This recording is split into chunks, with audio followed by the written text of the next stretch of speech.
सोचो, हर सेकंड जो आप व्हाट्सएप पे मैसेज भेजते हो, नेटफ्लिक्स पे मूवी देखते हो या ऑफिस का डेटा सेव करते हो, ये सब एक इनविजिबल डिजिटल वॉल्ट में स्टोर होता है। एक ऐसा डेटा सेंटर जो कभी सोने नहीं देता। और अब एआई के जमाने में ये डिजिटल वॉल्ट्स सिर्फ डेटा स्टोर नहीं कर रहे, ये बन गए हैं बिलियन डॉलर के गोल्ड माइंस। और इंडिया दुनिया का 20% डेटा क्रिएट करता है, लेकिन सिर्फ 3% स्टोर करता है। इसी गैप को फिल करने के लिए चल रही है एक कॉर्पोरेट रेस, जिसमें 3 इंडियन कंपनीज बन रही हैं असली गेम चेंजर्स। देश संचार निगम लिमिटेड 2008 में टाटा ग्रुप ने इसे अक्वायर करके इसका नया चैप्टर शुरू किया और नाम रखा टाटा कम्युनिकेशंस। शुरुआत में ये प्राइमरीली एक टेलीकॉम प्रोवाइडर था, लेकिन धीरे धीरे कंपनी ने अपनी आइडेंटिटी बदली और एक ग्लोबल डिजिटल इंफ्रास्ट्रक्चर लीडर बन गई। आज टाटा कम्युनिकेशंस के पास दुनिया का एक लार्जेस्ट सबसी केबल नेटवर्क है। लगभग 30% ग्लोबल इंटरनेट रूट्स इनके कंट्रोल में हैं। सोचिए, आप मुंबई से न्यूयॉर्क या लंदन से सिंगापुर कॉल करते हैं, उसके पीछे का बैकबोन काफी बार टाटा कम्युनिकेशंस का नेटवर्क होता है। इनका बिजनेस 4 पिलर्स पर खड़ा है: नेटवर्क सर्विसेज, क्लाउड और डेटा सेंटर सॉल्यूशंस, सिक्योरिटी और मीडिया सर्विसेज। और इनमें से डेटा सेंटर सेगमेंट काफी स्ट्रेटेजिकली इंपॉर्टेंट है। कंपनी के पास 44 डेटा सेंटर्स हैं, close to 1 million square feet का कोलोकेशन स्पेस और AI ready cloud platform Vayu, जो एनवीडिया जीपीयू से पावर्ड है। इस कॉम्बिनेशन का मतलब है आपको सिर्फ स्पेस नहीं, पूरा कनेक्टेड इकोसिस्टम मिलता है। टाटा कम्युनिकेशंस के STT global data centres joint venture ने 2030 तक 26,000 करोड़ रुपीस इन्वेस्ट करके 550 मेगावाट नई कैपेसिटी ऐड करने का प्लान बनाया है। इससे टोटल कैपेसिटी 868 मेगावाट्स तक पहुंच जाएगी। एसटीटी जीडीसी के पास 28 डेटा सेंटर्स हैं, 318 प्लस मेगावाट आईटी लोड के साथ, और इंडस्ट्री ऑक्यूपेंसी 93% के आसपास चल रही है। Clients around 1000 enterprises including hyperscale cloud giants. Tata communications का फायदा यह है कि यह डेटा सेंटर स्पेस को अपने ग्लोबल नेटवर्क, क्लाउड इंटरकनेक्ट्स और मैनेज सर्विसेज के साथ बंडल करता है, जिससे एंटरप्राइज क्लाइंट्स के लिए एक एंड टू एंड सॉल्यूशन बन जाता है। अगर एआई की बात करें, टाटा कम्युनिकेशंस ने इंडिया के एआई रेवोल्यूशन में अपनी जगह फ्रंट रो में रिजर्व कर ली है, थैंक्स टू एक landmark partnership with Amazon web services यानी AWS। ये कोलैबोरेशन इंडिया के हिस्ट्री के सबसे बड़े नेटवर्क डिप्लॉयमेंट्स में से एक है। AWS के मुंबई, हैदराबाद और चेन्नई वाले डेटा हब्स को कनेक्ट करने के लिए टाटा कम्युनिकेशंस ने एक national long haul network design किया, जो स्पेशली एआई और मशीन लर्निंग वर्कलोड्स के लिए बनाया गया है। क्या आपको पता है, फाइनेंशियल ईयर 2024 में AWS ने $107.6 बिलियन का रेवेन्यू जनरेट किया और ऑपरेटिंग इनकम था $39.8 बिलियन। मतलब Amazon के टोटल बिजनेस में AWS का हिस्सा सिर्फ 16% रेवेन्यू का है, लेकिन 2024 के ऑपरेटिंग प्रॉफिट में इसका हिस्सा वॉपिंग 58% था। टाटा कम्युनिकेशंस का global connectivity plus cloud integration एक ऐसा डिफरेंशिएटर है जो काफी कंपेटिटर्स के पास नहीं है। और FY26 में $300 मिलियन से ज्यादा का कैपेक्स प्लान्ड है, सिर्फ एआई और डिजिटल इंफ्रा को एक्सपैंड करने के लिए। ये एक सेफ, स्केल ओरिएंटेड प्ले है, जिसमें स्टेबिलिटी भी है और लॉन्ग टर्म ग्रोथ का पोटेंशियल भी। अब बात करते हैं नंबर्स की, यानी फाइनेंशियल्स की। FY24 में कंपनी ने कंसोलिडेटेड रेवेन्यू 20,969 करोड़ रुपए रिपोर्ट किया, जिसमें डेटा बिजनेस 17,161 करोड़ रुपए तक पहुंच गया। FY24 के लिए एबिडा 4,230 करोड़ रुपए के आसपास था और पैट 969 करोड़ रुपए क्लोज हुआ। ये वो साल था जब उनका डिजिटल पोर्टफोलियो फास्टेस्ट ग्रो कर रहा था और डेटा सर्विसेज का शेयर क्लियरली लीडरशिप शो कर रहा था। FY25 आते आते पिक्चर और क्रिस्प हो गई। फुल ईयर रेवेन्यू 23,109 करोड़ रुपए, डेटा रेवेन्यू 19,513 करोड़ रुपए, एबिडा 4,569 करोड़ रुपए विद 19.8% मार्जिन और पैट 1,625 करोड़ रुपए। ये 44.7% YOY जंप था।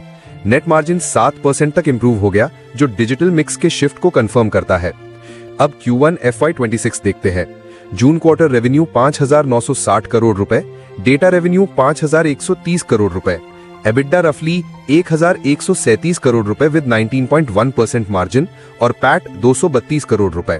यहाँ प्रॉफिट प्रेशर दिखाई दिया, पर टॉप लाइन और डिजिटल फैब्रिक की मोमेंटम इंटैक्ट रही। ओनरशिप साइड पे प्रमोटर्स 58.86% पर स्टडी है, FII 17.2% और म्यूचुअल फंड्स 12.5% के आसपास जून 2025 तक की लेटेस्ट SHP के मुताबिक, जो डेटा इंफ्रा थीम पर इंस्टीट्यूशनल कन्विक्शन दिखाता है। अब बात करते हैं एक PSU की। सोचिए, एक ऐसी कंपनी जो अपनी रेलवे लाइंस के साथ साथ एक इनविजिबल डिजिटल हाईवे भी चला रही है।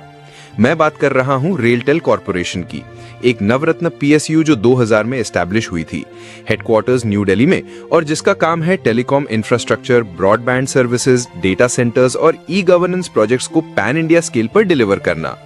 रेलटेल का जेनेसिस सिंपल था। इंडियन रेलवेज के पास एक मैसिव टेलीकॉम नेटवर्क था जो सिर्फ अपने काम में यूज हो रहा था। 2000 के बाद इस नेटवर्क को पब्लिक सर्विसेज में लेवरेज करने का विजन आया। रिजल्ट 62,000 किलोमीटर से ज्यादा ऑप्टिकल फाइबर रेलवे ट्रैक्स के साथ साथ बिछा हुआ, जो इंडिया के हर कोने तक हाई स्पीड कनेक्टिविटी ले जाता है। लेकिन कहानी यही खत्म नहीं होती। पिछले 10 सालों में रेलटेल ने अपनी आइडेंटिटी सिर्फ एक टेलीकॉम प्रोवाइडर तक लिमिटेड नहीं रखी। यह अग्रेसिवली डेटा सेंटर इंफ्रास्ट्रक्चर और एज कंप्यूटिंग में एंटर कर चुका है। कंपनी के पास टीयर 3 सर्टिफाइड डेटा सेंटर्स है, सिकंदराबाद और गुरुग्राम जैसे स्ट्रेटेजिक हब्स पर, और प्लान है 102 एज डेटा सेंटर्स डेवलप करने का, जो टीयर 2 और टीयर 3 सिटीज में लो लेटेंसी कंप्यूटिंग प्रोवाइड करेंगे। मतलब एआई से लेके ओटीटी स्ट्रीमिंग तक हर वर्कलोड के लिए near to user processing ready होगी। और ये edge data center strategy RailTel को एक यूनिक पोजीशन देता है, क्योंकि सोचिए, जहां दूसरे प्लेयर्स को कनेक्टिविटी के लिए नए रूट्स बनाने पड़ते हैं, रेलटेल के पास ऑलरेडी पूरा रेलवे फाइबर बैकबोन रेडी है। बस उसी बैकबोन के साथ डेटा सेंटर्स प्लग इन करने का काम है। इस सिनर्जी का मतलब है faster roll out, lower cost और डीप मार्केट रीच। अब बात करते हैं बिजनेस सेगमेंट्स की। रेलटेल की broadband services all India internet provision करती हैं, जिसमें रेलवे नेटवर्क का फाइबर कोर बैकबोन है।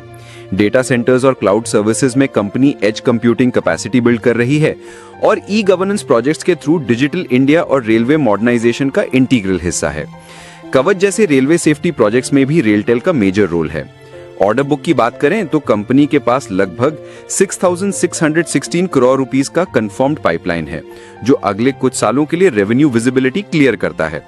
गवर्नमेंट बैकिंग और नवरत्न पीएसयू स्टेटस का मतलब है काउंटर पार्टी रिस्क लो, फंडिंग एक्सेस बेटर और एग्जीक्यूशन स्पीड ज्यादा।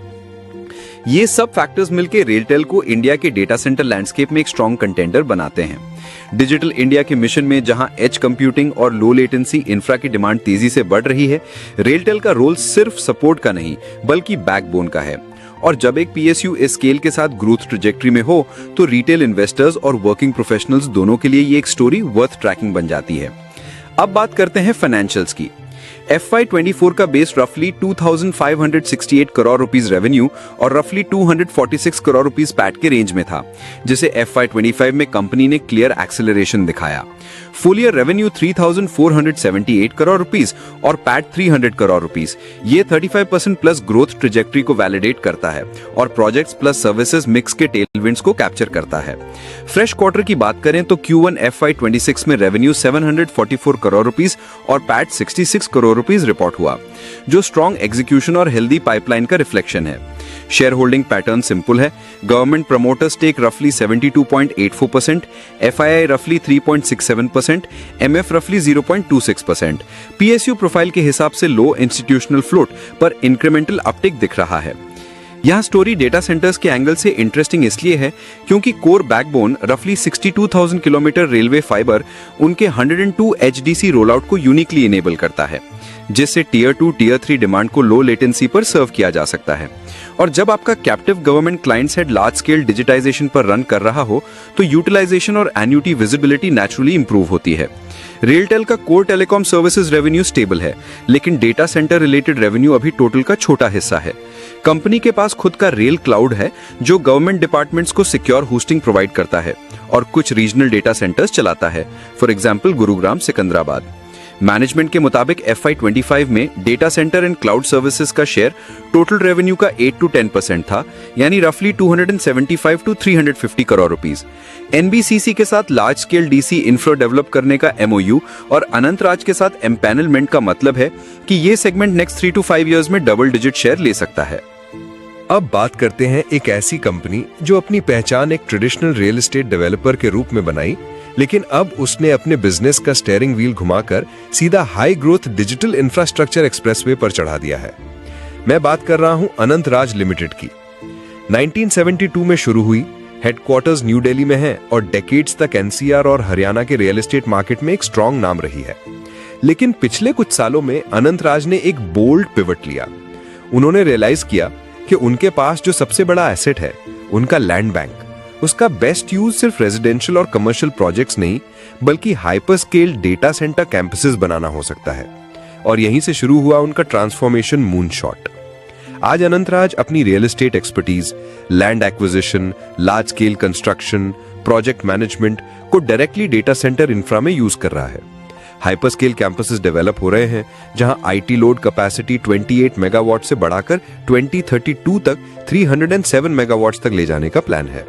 और ये सिर्फ खुद का एफर्ट नहीं है, कंपनी ने गूगल, ऑरेंज बिजनेस जैसे ग्लोबल टेक जायंट्स के साथ पार्टनरशिप्स की हैं। इन टाइप्स का मतलब है कि सिर्फ बिल्डिंग बनानी नहीं, बल्कि उसमें एंटरप्राइज ग्रेड क्लाउड और मैनेज सर्विसेज भी डिलीवर करनी। उनका मॉडल मार्केट में अलग इसलिए है क्योंकि वो प्योर वैल्यू चेन को कंट्रोल करते हैं। लैंड उनका, कंस्ट्रक्शन उनका और ऑपरेशंस भी उनके अंडर, यानी थर्ड पार्टी डिपेंडेंसी कम, रिस्क कम और मार्जिन्स पर बेटर कंट्रोल। इस अप्रोच से अनंत राज प्रीमियम एंटरप्राइज क्लाइंट्स और हाइपर स्केलर्स को टारगेट कर रहा है, जो high quality, secure, large capacity facilities चाहते हैं। और अगर आप स्केल की बात करें तो ये अगले 10 साल में इंडिया का सबसे बड़ा planned hyper scale data centre capacity build out है। मैनेजमेंट का टारगेट क्लियर है, FY27 तक डेटा सेंटर का रेवेन्यू शेयर 5% से बढ़कर 40+% तक ले जाना है। मतलब रियल एस्टेट की लेगेसी को यूज करके कंप्लीटली नया high growth revenue engine create करना। हाँ, ये ट्रांसफॉर्मेशन हाई रिस्क भी है, क्योंकि इतना हैवी कैपेक्स और कंपेटिटिव स्पेस में ऑपरेट करना इजी नहीं होता, लेकिन अगर एग्जीक्यूशन सही रहा तो ये हाई रिटर्न भी बन सकता है, स्पेशली जब इंडिया का digital infrastructure demand AI, cloud और 5G के बूस्ट से एक्सप्लोड हो रहा है। इसलिए अनंत राज की स्टोरी एक क्लियर रिमाइंडर है कि कभी कभी सबसे बड़ी अपॉर्चुनिटी वही होती है जो आप अपने कोर स्ट्रेंथ से बिल्ड करते हो। और ये कंपनी अपनी लैंड और इंफ्रा एक्सपर्टीज को एक नए युग के ग्रोथ इंजन में बदलने की पूरी कोशिश कर रही है। अब आते हैं नंबर्स पर। FY24 से FY25 तक यहां इन्फ्लेक्शन क्लियरली विजिबल है। कंपनी के FY25 कंसोलिडेटेड नंबर्स अपने आप बोलते हैं। Total income 2100 crore rupees, net sales 2060 crore rupees, EBITDA 532 crore rupees और पैट 426 करोड़ रुपीस। FY24 के कंपैरिजन में टोटल इनकम 1521 करोड़ रुपीस और पैट 266 करोड़ रुपीस था, यानी टॉप लाइन और बॉटम लाइन दोनों में शार्प लिफ्ट। Q1 FY26 में मोमेंटम कंटिन्यू हुआ। Consolidated net sales 592 crore rupees, EBITDA around 161 crore rupees और quarterly PAT around 126 crore rupees report हुआ। ये वीओ के लिए एक solid run rate building narrative set करता है। ओनरशिप यहां भी क्लियर है। प्रमोटर्स 60.12%, FIIs 10.62%, म्यूचुअल फंड्स 4.46% और रिटेल 23% जून 2025 तक, जो इंस्टीट्यूशनल इंटरेस्ट के साथ promoter skin in the game को हाईलाइट करता है। तो दोस्तों, ये थी कहानी इंडिया के टॉप 3 डेटा सेंटर प्लेयर्स की। टाटा कम्युनिकेशंस, जो ग्लोबल स्केल पे अपनी सबमरीन केबल्स और AI रेडी क्लाउड के साथ लीड कर रहा है। रेलटेल, जो अपने रेलवे नेटवर्क को एक डिजिटल सुपर हाईवे में बदल रहा है। और अनंत राज, जो रियल एस्टेट से ऊपर उठकर hyper scale data centre giant बनने की रेस में है। तीनों की अप्रोच अलग है, लेकिन डेस्टिनेशन एक, इंडिया का डिजिटल फ्यूचर। और इस फ्यूचर में डेटा ही नहीं, इंटेलिजेंस भी स्टोर, प्रोसेस और डिलीवर होगी।